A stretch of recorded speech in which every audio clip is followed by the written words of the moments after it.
Gabi et Carlos de Desperate Housewives avaient refait leur maison en 2011, elle aurait plutôt ressemblé à ça. Et ce n'est pas juste une question de style, c'est le reflet d'un vrai bouleversement de société. Pour comprendre comment on en est arrivé là, il faut revenir aux origines. Le minimalisme classique naît après la Seconde Guerre mondiale avec Mies van der Rohe et son célèbre Less is more. Ligne épurée, pas d'ornement, tout est pensé pour être fonctionnel. Mais entre les années 80 et 2000, il est éclipsé par des styles plus exubérants qui valorisent l'expression personnelle et l'accumulation. Comme dans la maison de Gabi et Carlos.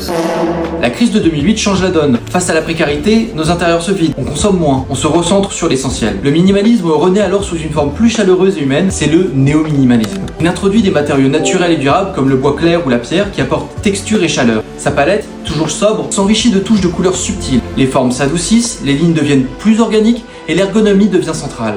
Mais ce style n'est pas qu'une réponse à la crise économique. Par la suite, l'urgence écologique a remis en question notre rapport à la consommation et valorisé les matériaux durables, la sobriété et les objets conçus pour durer. Enfin, l'évolution numérique, avec des technologies de plus en plus discrètes et intégrées, a permis de libérer l'espace physique, rendant possible des environnements plus aérés, clairs et fonctionnels. Dans notre monde saturé d'informations et d'objets, le néo-minimalisme offre un refuge visuel et mental, tout en répondant aux préoccupations environnementales et économiques actuelles. Dis-moi ce que tu en penses de cette évolution et abonne-toi, parce qu'ici, on parle d'architecture et de design.